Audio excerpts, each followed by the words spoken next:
पास गए और आपने किसी के सामने जाकर आंख में आंसू भरकर रोए, हमें एक बड़ा दुखी हूं मैं, और किसी के शरीर में ऐसे ऐसे घूम के कहीं का देवी देवता आया और तुमने उससे कहा मैं बड़ा दुखी हूं, और उसने घूम घूम कर कह दिया तेरे ही घर का है जिसने तेरे ऊपर कुछ कर रखा। अब तुम्हारा दिमाग घूमेगा, 15 दिन पहले मेरी जेठानी से लड़ाई हुई थी, वही मेरे लिए कुछ न कुछ करा के आई होगी और उसी ने मेरा बर्बाद कर दिया। फिर तुम्हें याद आया कि मेरे मामा ससुर ने कुछ करा होगा, तुम्हें याद आया मेरी मौसी सास ने कुछ करा होगा। ये एक बात अपनी जिंदगी में दिमाग में अच्छे से बिठा कर रखना, संसार में किसी की सामर्थ्यता नहीं है कि कोई तुम्हारा बुरा कर दे। बुरा केवल तुम्हारा अपना कर्म कर सकता है, इसके सिवा कोई बुरा नहीं।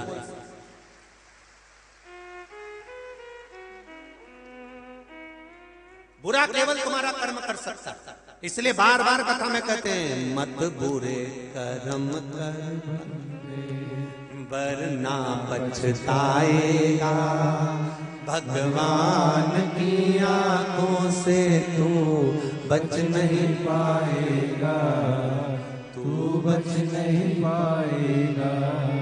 संसार में किसी की सामर्थ्यता नहीं है।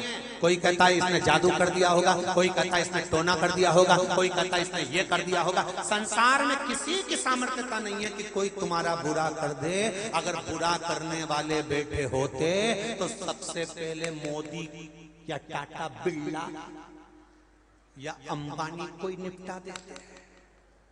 अगर इतनी शक्ति होती, बोलो री जी सही है कि गलत है? संसार में अगर बुरा करने वाले होते तो सबसे पहले ये विद्या करके इसको निपटा दो और ये विद्या करके उसको निपटा दो। संसार में कोई किसी का बुरा नहीं कर सकता। शिव महापुराण की कथा, शमशान में रहने वाला मेरा भोलेनाथ माता पार्वती से कहते हैं पार्वती किसी की सामर्थ्यता नहीं कि कोई किसी का बुरा कर दे। बुरा तो केवल उसका किया गया कर्म करता है, और कर्म का भोग तो परमात्मा को भी भोगना पड़ता है। सीता जी ने चिड़िया को कैद में रखा तो उनको कैद में रहना पड़ा।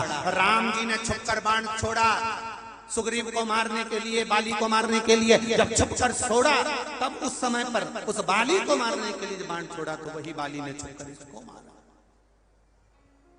वही बाली।